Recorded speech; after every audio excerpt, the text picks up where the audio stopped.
আসসালামু আলাইকুম। মামুন মাই টিভি সংবাদ। দর্শক, পুরো সংবাদ জুড়ে আপনাদের সাথে আছি আমি ফৌজিয়া রওশন। শুরুতেই জানিয়ে দেব সংবাদ শিরোনাম। পুলিশের গুলিতে নিহত আবু সাইদ মহাকাব্যের বীর, বললেন প্রধান উপদেষ্টা ডক্টর ইউনূস। পীরগঞ্জে পরিবারের সদস্যদের সাথে সাক্ষাৎ ও কবর জিয়ারত। ভারপ্রাপ্ত প্রধান বিচারপতি হলেন আশফাকুল ইসলাম, পদত্যাগ করেছেন ওবায়দুল হাসান। হাইকোর্ট প্রাঙ্গণে শিক্ষার্থীদের বিক্ষোভ, পুরো দেশ সংস্কারের দাবি। প্রয়োজন অনুযায়ী ক্ষমতা থাকবে অন্তর্বর্তীকালীন সরকার, বললেন ডক্টর আসিফ নজরুল। প্রধান কাজ আইন শৃঙ্খলা ঠিক করা, মন্তব্য ডক্টর সালেহ উদ্দিন আহমেদের। এবং সারা দেশে 538টি থানার কার্যক্রম শুরু, 58টি জেলায় মোতায়েন রয়েছে সেনাবাহিনী। রাত জেগে বিভিন্ন এলাকা পাহারা দিচ্ছে সাধারণ মানুষ।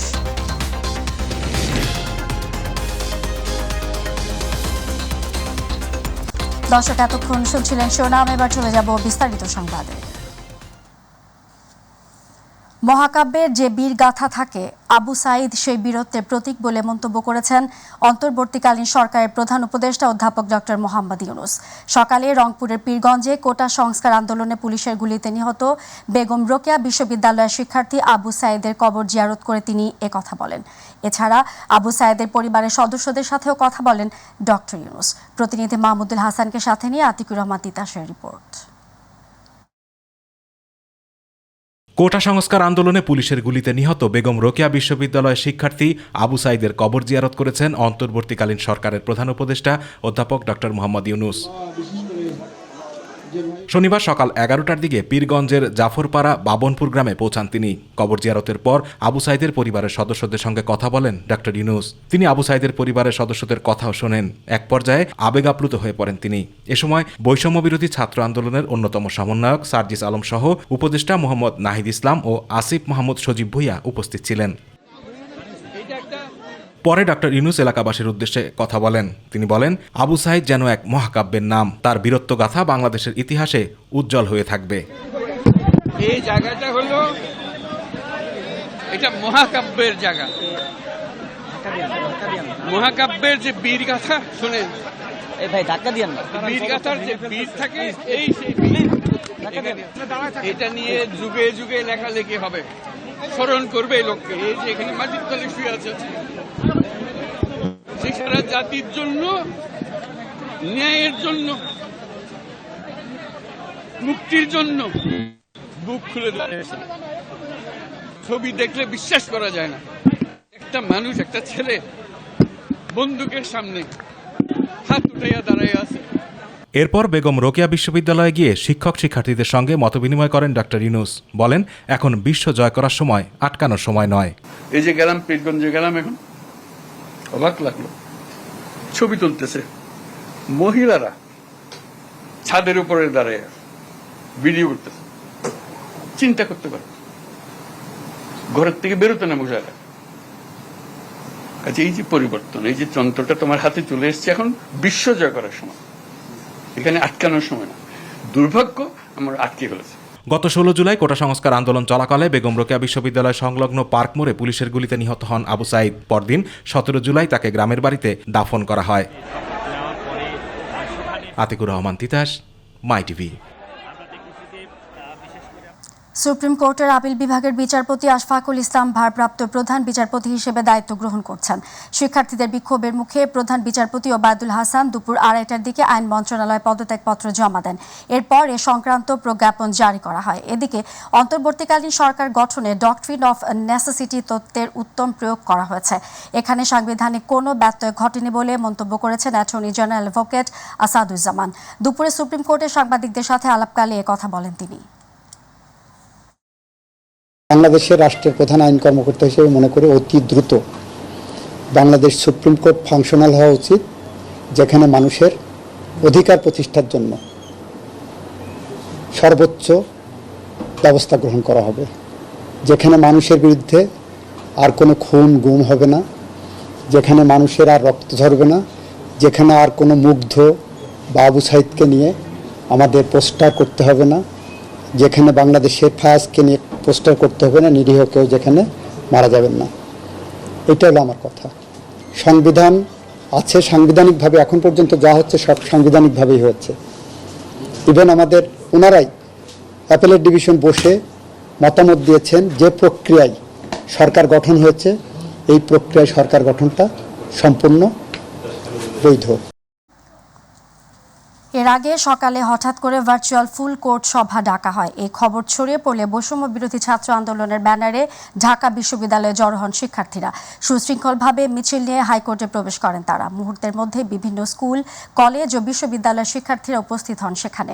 খণ্ড খণ্ড মিছিল থেকে পুরো দেশকে সংস্কার করার দাবি জানান আন্দোলনের সমন্বয়করা। আরও জানাচ্ছেন আবু সাইদ অপু।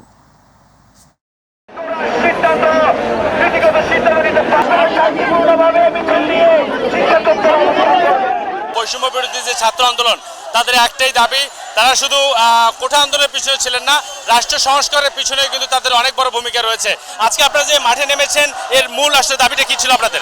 আমরা জানি বাংলাদেশে একটি ছাত্র নাগরিক অভ্যুত্থানের মাধ্যমে রাষ্ট্র গঠন হয়েছে, নতুন রাষ্ট্র গঠন হয়েছে।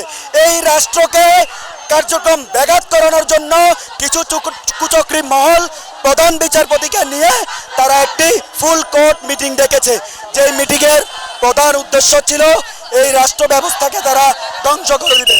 তারা আইনের বেড়াজালে বাংলাদেশের জনগণকে আবারও বিপদের সম্মুখীন হবে।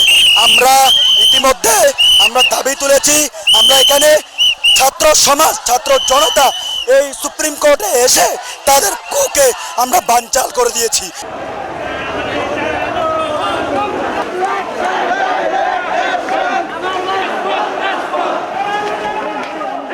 সমস্ত প্রশাসন বলেন, সমস্ত সেক্টর বলেন, আমরা কোনো দলীয়করণ চাই না। দল থাকবে, ডক্টর ইউনূস যাওয়ার পর তো সরকার আসবে, সে সরকার থাকবে, কিন্তু আপনি প্রধান বিচারপতি হয়ে যদি আপনি আওয়ামী লীগের বিচার করেন সেটা তো প্রধান বিচারপতি হয় না।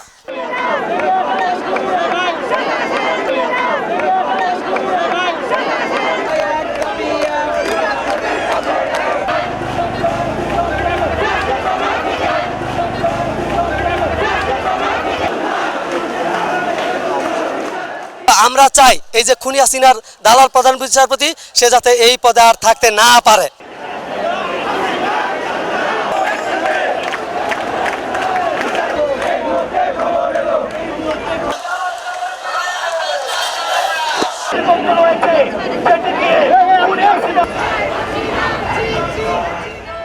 আজকে প্রধান বিচারপতি ওই পদত্যাগ আমাদের ছিল অন্যতম দাবি।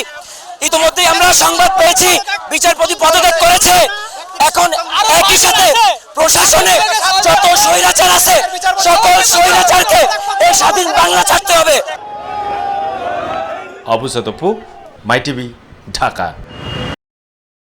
সংস্কারের আকাঙ্ক্ষা এবং নতুন নির্বাচনের আকাঙ্ক্ষার মধ্যে সমন্বয় করে যতদিন থাকা দরকার ততদিনই ক্ষমতায় থাকবে অন্তর্বর্তীকালীন সরকার বলে জানিয়েছেন অন্তর্বর্তীকালীন সরকারের আইন, বিচার ও সংসদ বিষয়ক উপদেষ্টা ডক্টর আসিফ নজরুল।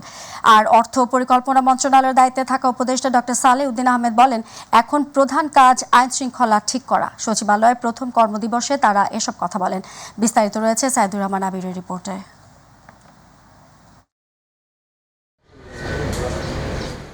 সাপ্তাহিক ছুটির দিন হলেও শনিবার সকালেই সচিবালয়ে নিজ কার্যালয়ে আসেন অন্তর্বর্তীকালীন সরকারের আইন, বিচার ও সংসদ বিষয়ক উপদেষ্টা ডক্টর আসিফ নজরুল।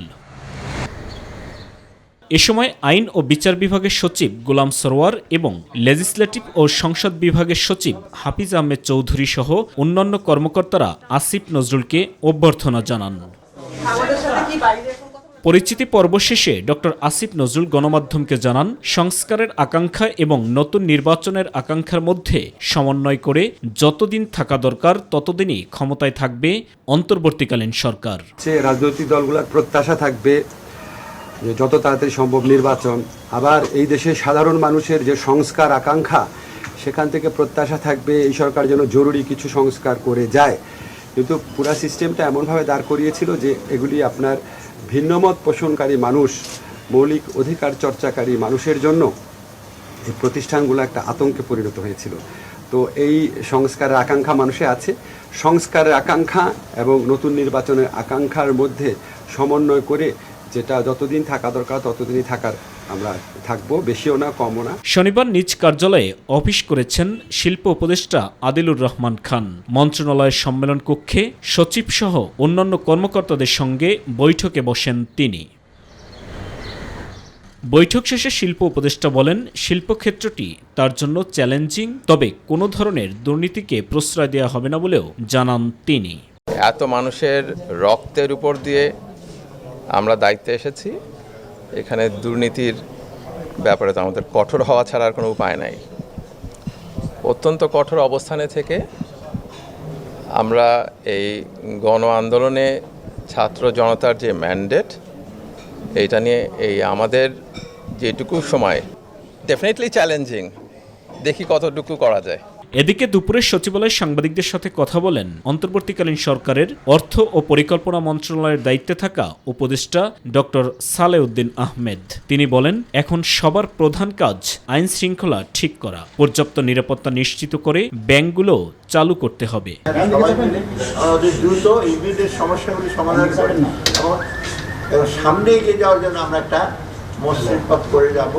আমরা তো একেবারে সেদিন আমরা থাকাদের ইচ্ছা নাই, পরবর্তী পর্যায়ে বাংলাদেশে কিন্তু আরও এটা এবং এটার জন্য আপনাদের সহযোগিতা দরকার।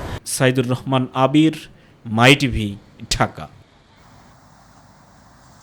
সারা দেশে 639টি থানার মধ্যে 538টি থানার কার্যক্রম শুরু হয়েছে বলে জানিয়েছে পুলিশ সদর দপ্তর। এক সংবাদ বিজ্ঞপ্তিতে পুলিশ সদর দপ্তর জানায়, 110টি মেট্রোপলিটন থানার মধ্যে 84টি এবং জেলার 454টি থানার কার্যক্রম চালু হয়েছে। এদিকে আইএসপিআর এক বিজ্ঞপ্তিতে জানিয়েছে, জনসাধারণের জানমাল ও সরকারি গুরুত্বপূর্ণ স্থাপনার নিরাপত্তা প্রদানে বাংলাদেশ সেনাবাহিনী দেশব্যাপী স্থাপিত 206টি ক্যাম্পের মাধ্যমে 58টি জেলায় মোতায়েন রয়েছে। ঢাকার 29টি থানা সহ দেশজুড়ে 417টি থানা ইতোমধ্যে সেনা মোতায়েন করা হয়েছে, যা পুলিশের হারিয়ে যাওয়া অস্ত্র উদ্ধার অভিযানকে ত্বরান্বিত করবে।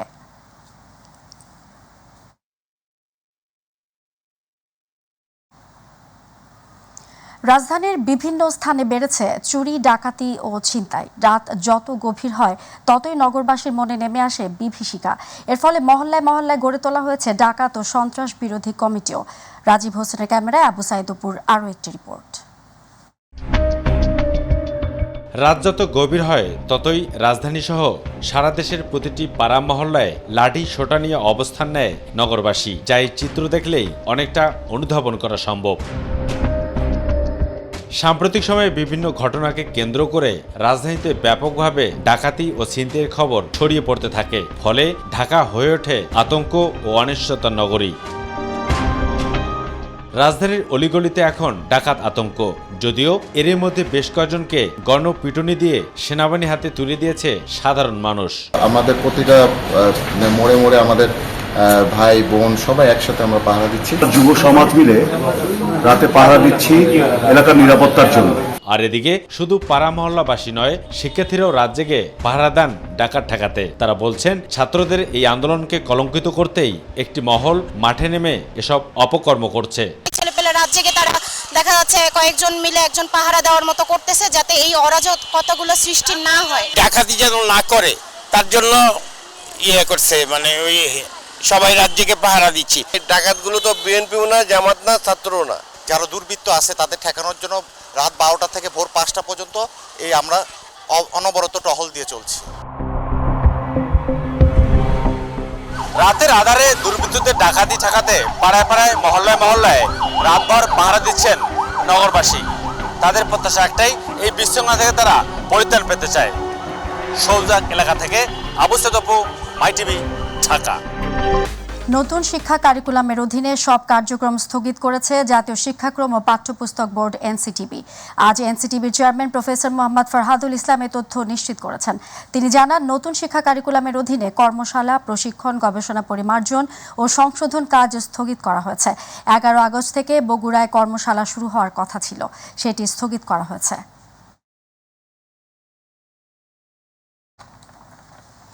সারা দেশের মতো চট্টগ্রামেও পুলিশের কর্মবিরতির কারণে নগরীর যান চলাচলে শৃঙ্খলা ফিরিয়ে আনতে রাস্তায় কাজ করছে শিক্ষার্থী, rover scout, BNCC, red crescent society ও আনসার সদস্যরা।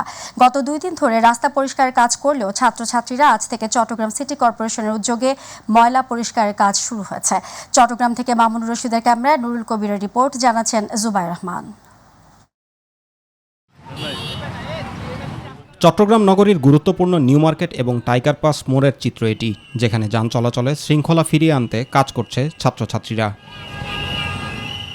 ট্রাফিক পুলিশের বদলে শিক্ষার্থীদের ট্রাফিক ম্যানেজমেন্ট করতে দেখে অবাক হচ্ছেন নগরবাসীর কেউ কেউ। সারা দেশে বিভিন্ন স্থানে পুলিশের ওপর হামলার পর থেকে পুলিশ শূন্য নগরী, তাই সড়কে শৃঙ্খলা বজায় রাখতে কাজ করছে তারা। কেবল যান চলাচলে শৃঙ্খলা নয়, রাস্তাঘাট পরিষ্কার পরিচ্ছন্নতার দায়িত্ব কাঁধে তুলে নিয়েছে এসব শিক্ষার্থীরা। নগরীর বিভিন্ন স্থানে দুর্বৃত্তদের দেয়া আগুনে পুড়ে যাওয়া দেয়ালে গ্রাফিতি এঁকে নানা চিত্র তুলে ধরছেন তারা। এখন যেহেতু দেশ আল্লাহর রহমতে স্বাধীন, এখন সেসব লেখা মোছার সময় এসেছে বলে আমি মনে করি এবং আমরা সেই সংস্কারের কাজ করছি। আমরা যে আন্দোলন করছি, আমরা যে এতদিন ধরে একটা পরিশ্রম করে একটা জিনিস অর্জন করছি, এটা যেন মানুষের একটা উপলব্ধি হয় দেখে। বিল্ডিং একজন মানুষ ছিল, যিনি বলেছে তার বাসার যে কোনো পানি বা কোনো কিছু ব্যবস্থা লাগে সে করে দিবে। মানে মূলত জনগণ এবং ছাত্ররা মিলে আমাদের দেশটাকে আবার নতুনভাবে তৈরি করছি আমরা। আন্দোলনের পর শিক্ষার্থীরা যেভাবে রাষ্ট্র সরকারের বাড়তি দায়িত্ব পালন করছে তাতে খুশি নগরবাসীও। কেউ কেউ শিক্ষার্থীদের পানি, খাবার দিয়েও সহায়তা করছেন। আমরা এখানে রং করতেছি বা সংস্কারের কাজ করতেছি, আপনি চাইলে আমাদের কিছু ফান্ডিং করতে পারছেন। তো উনি সাথে সাথে আমার হাতে 5,000 টাকা দিয়ে গেলেন। এভাবে যে যা পারতেছে সবাই আমাদের হেল্প করতে আসি। আসলে সবাই দেশের উন্নয়নটা চায়। এখন আমরা কয়েক ফ্রেন্ড মিলে কিছু ফান্ড ক্রিয়েট করে একসাথে আমরা খাবার দিয়েছি, আজকে দুপুরে দিয়েছি, কালার দিয়েছি। ওদের এত কষ্ট আমাদের জন্য করছে, সেজন্য বিনিময় মনে হচ্ছে ওদের পাশেই থাকি সবসময়। গত কয়েকদিন সিটি কর্পোরেশনের সেবকরা নির্ধারিত কর্তব্য পালন না করলেও বর্তমানে তারাও শুরু করছে নগরী পরিষ্কারের কাজ। পরিষ্কার পরিচ্ছন্নতার ইকুইপমেন্টগুলো ওখানে থাকে এবং এগুলা প্রায় অর্ধেকের বেশি ক্ষতিগ্রস্ত হয়েছে। যাই হোক, যেগুলো আছে এগুলাকে আমরা যথাযথভাবে বন্ধন করেছি, আমরা কাজ শুরু করেছি। এছাড়া নগরীর বিভিন্ন থানা থেকে লুট করে নিয়ে যাওয়া নানা সামগ্রী ফিরিয়ে আনতে কাজ করছে আনসার সদস্য সহ বিভিন্ন স্বেচ্ছাসেবী সংগঠন। হ্যান্ড মাইকিং করছে যে আপনারা যদি জিনিসটা দিয়ে যান, এটা রাষ্ট্রীয় সম্পত্তি ঘোষণা দেওয়ার পরে এবং প্রত্যেকটা মানুষ সদিচ্ছায় সেটা নিজেরাই এসেই আপনার যারা যে যা নিছে সমস্ত কিছু এসে আস্তে আস্তে ফেরত দিয়ে যাচ্ছে। এটা নিয়ন্ত্রণের জন্য মূলত আমাদেরকে এখানে ঊর্ধ্বতন কর্তৃপক্ষের নির্দেশে আমরা এখানে ডিপ্লয় হয়েছি। যে থানাগুলোতেও আমাদের আনসার ব্যাটালিয়ন এবং সাধারণ আনসার এমনকি পুরো বাহিনীর সবাই আমরা কাজ করতেছি একযোগে। তো আমরা সবাইকে আহ্বান করব, আপনাদের স্টুডেন্ট হতে হবে না, আপনারা জনতা যারা আছেন সবাই আপনারা সবার এলাকা প্রোটেকশন দিবেন। আন্দোলনকারী শিক্ষার্থীরা জানান, যতদিন পর্যন্ত সড়কের দায়িত্ব আইন শৃঙ্খলা বাহিনী না নিচ্ছে ততদিন পর্যন্ত সড়কে যান চলাচলের শৃঙ্খলা রক্ষার্থে তারা কাজ করে যাবে। জুবাইর রহমান, মাই টিভি নিউজ। দেশের মানুষকে নিরাপত্তা দিতে বিএনপির নেতাকর্মীদের সজাগ থাকার আহ্বান জানিয়েছেন দলের vice chairman doctor Asaduzzaman Ripon. আর বিএনপি চেয়ারপারসনের উপদেষ্টা আব্দুল সালাম বলেছেন, যারা সন্ত্রাস ও নৈরাজ্য করেছে তারা জনগণের ভয়ে দেশ ছেড়ে পালিয়ে গেছে। বিকেলে নয়াপল্টনে দলের কেন্দ্রীয় কার্যালয়ের সামনে আতঙ্কিত মানুষের মনে স্বস্তি ফিরিয়ে দিতে বিএনপি আয়োজিত সমাবেশে তারা এসব কথা বলেন। আমরা গণতন্ত্রের জন্য লড়াই করছি, তাই আমরা বিশ্বাস করি আওয়ামী লীগের প্রেতাত্মা যারা যে যেখানে আছেন, আপনারা মান সম্মান নিয়ে আপনাদের ইস্তফা দিয়ে আপনারা পুরো জায়গায় ফিরে আসবেন, এটাই আমরা আশা করি। বাজারে সিন্ডিকেট কমাতে নিত্যপণ্যের সহনীয় দাম বেঁধে দিলেও মানছেন না কেউ। তবে পথে ঘাটে পণ্য পরিবহনে চাঁদা ধার্য না হওয়ায় দাম কমতে শুরু করেছে কিছু নিত্য প্রয়োজনীয় পণ্যের। অন্তর্বর্তীকালীন সরকারের কাছে ভোক্তাদের দাবি, সিন্ডিকেট ভেঙে বাজার নিয়ন্ত্রণে নিতে হবে কঠোর পদক্ষেপ। এদিকে বাজারে সিন্ডিকেট রুখতে মনিটরিং করছে শিক্ষার্থীরা। বিস্তারিত রয়েছে আমেনা হীরার রিপোর্টে। অন্তর্বর্তীকালীন সরকার গঠনের পর পথে ঘাটে বাজারে চাঁদাবাজদের দৌরাত্ম্য না থাকায় জনমনে ফিরেছে স্বস্তি। আর রাজধানীর কাঁচা বাজারগুলোতে বেড়েছে ক্রেতা সমাগমও। বেশ কিছু পণ্যের দাম কমলেও গত সপ্তাহের দামেই বিক্রি হচ্ছে আদা, রসুন, পেঁয়াজ সহ অন্যান্য পণ্য। তবে ডিম ও মুরগির মাংসের দাম কিছুটা কমেছে। আবার প্রকারভেদে দাম বেড়েছে কিছু মাছের। বাইরে সিন্ডিকেট করতো, বাইরেতে মাল আসতে প্রত্যেক গাড়িতে 10,000 20,000 করে ওখানে দিয়ে আসতো, 50,000 দিয়ে আসতো। ওইটা মালের উপর পড়তো, তখন আমাদের কাছ থেকে ওই মালের রেট বেশি নিত। চাঁদাবাজিটা কন্ট্রোলে রাখার কারণে আমরা 5 টাকা কম বিক্রি করতে পারতেছি, এমনকি আরো থেকেও 5 টাকা কমে আনতে পারতেছি। তবে সবজি ও কাঁচামরিচের দাম বেড়েছে। পণ্যের মূল্য তালিকাও ঝোলানো নেই অনেক দোকানেই, আর ঝোলানো হলেও লেখা নেই সঠিক মূল্য।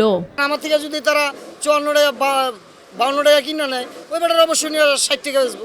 বাজার যদি নিয়ন্ত্রণে আসতে হয় আপনার গোড়াতে যেতে হবে, কারণ ওখানে যদি দাম কম পাই আমরা এখানে কম ছাড়তে পারবো। বাজারে চাঁদাবাজি বন্ধ ও নিত্যপণ্যের যৌক্তিক দর নিশ্চিত করতে তদারকি আরো বাড়াতে অন্তর্বর্তী সরকারকে কঠোর হতে হবে জানান ভোক্তারা। এতদিন ধরে তো কেউ মনিটরিং করতে পারে নাই, বিভিন্ন হয়তো বা কোনো সিন্ডিকেট ছিল ছিল, যাই হোক এখন মোটামুটি কিনে একটু স্বস্তি পাচ্ছি আর কি। সামনের দিকে এইরকম মনিটরিং থাকে তাহলে সব ক্রেতারাই শান্তিমতো বাজার করতে পারবে, একটু মূল্য কম মূল্যে কিনতে পারবো। এদিকে বাজার নিয়ন্ত্রণ রাখতে মাঠে নেমেছে শিক্ষার্থীরা। চাঁদা নেয়া সহ অনিয়ম ঠেকাতে দেয়া হচ্ছে দোকানে দোকানে টহল। এখন আপাতত প্রতারণা করছে না, আমাদেরকে বলেছে যে আমরা আগে যা করেছি এখন করব না। প্রতিটা থানায়, প্রতিটা পাড়ায়, প্রতিটা মহল্লায়, প্রতিটা জেলায়, প্রতিটা উপজেলায় আমাদের স্টুডেন্ট আছে। সো এখানে অনিয়মের কোনো ঘাটতি মানে অনিয়ম নেই। আমেনা হীরা, মাই টিভি, ঢাকা। দর্শক, সংবাদের শেষ প্রান্তে আমরা তবে যাবার আগে শিরোনামগুলো জানিয়ে দেব আরও একবার। পুলিশের গুলিতে নিহত আবু সাইদ মহাকাব্যের বীর, বললেন প্রধান উপদেষ্টা ডক্টর ইউনূস। পীরগঞ্জে পরিবারের সদস্যদের সাথে সাক্ষাৎ ও কবর জিয়ারত। ভারপ্রাপ্ত প্রধান বিচারপতি হলেন আশফাকুল ইসলাম, পদত্যাগ করেছেন ওবায়দুল হাসান। হাইকোর্ট প্রাঙ্গণে শিক্ষার্থীদের বিক্ষোভ, পুরো দেশ সংস্কারের দাবি। প্রয়োজন অনুযায়ী ক্ষমতায় থাকবে অন্তর্বর্তীকালীন সরকার, বললেন ডক্টর আসিফ নজরুল। প্রধান কাজ আইন শৃঙ্খলা ঠিক করা, মন্তব্য ডক্টর সালেউদ্দিন আহমেদের। এবং সারা দেশে 538টি থানার কার্যক্রম শুরু, 58টি জেলায় মোতায়েন রয়েছে সেনাবাহিনী। রাত জেগে বিভিন্ন এলাকা পাহারা দিচ্ছে সাধারণ মানুষ। আমাদের পরবর্তী সংবাদ দেখার আমন্ত্রণ জানিয়ে বিদায় নিচ্ছি আমি ফৌজিয়া রওশন। আল্লাহ হাফেজ।